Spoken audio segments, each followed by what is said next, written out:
민주당이 국회 본회의에서 형사소송법 개정안을 마저 처리하면서 검수완박 국회 입법을 모두 끝냈습니다. 국민의힘은 문재인 대통령을 향해 거부권 행사를 촉구하며 막판 여론전을 이어가고 있습니다. 국회 취재기자 연결해서 자세히 알아보겠습니다. 이경국 기자. 네, 국회입니다. 네, 오늘 오전 마지막 검수완박 법안이 국회 본회의 문턱을 넘었죠.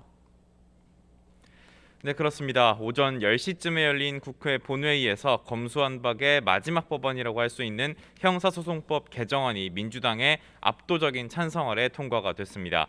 국민의힘은 본회의에는 참석했지만 표결에 불참했고요. 정의당 의원들은 검찰청법 개정안 때와는 다르게 이번 법안 표결에서는 기권을 했습니다. 박병석 국회의장은 표결이 끝난 뒤에 형사사법체계 개혁이 진일보한 단계에 접어들었다고 밝혔습니다. 이어서 합의가 일방에 의해서 부정당한다면 대화와 타협의 정치, 의회 정치는 더는 설 땅이 없을 것이라고 말하기도 했습니다. 민주당 박홍근 원내대표는 아침 회의에서 법안 처리 필요성을 거듭 강조하기도 했는데요. 직접 들어보겠습니다.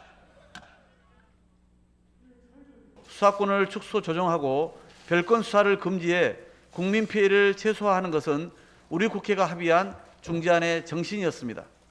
오로지 국민의 자유와 인권을 더 두텁게 보장하기 위한 투쟁이었고 앞으로도 그럴 것입니다. 네, 오늘 형사소송법 개정안이 처리되면서 검수완박 법안 두 가지의 입법 절차가 모두 마무리가 됐는데요.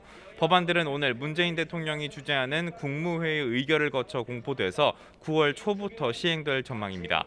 민주당은 이와 함께 본회의에서 중대범죄수사청 설치 논의를 위한 사법개혁특별위원회 구성 결의안도 함께 처리했습니다. 네, 국민의힘은 어떻게 대응하고 있습니까?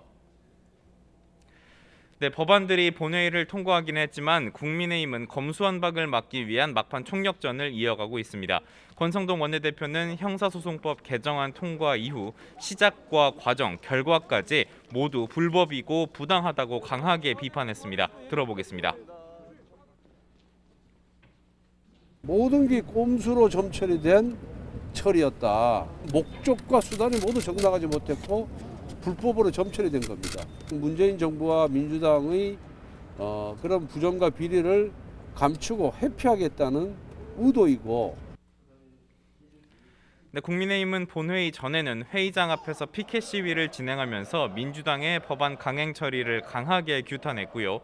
법안 통과 직후에는 이 사개특위 구성 결의안 표결에 참여하지 않고 곧장 청와대로 향했습니다.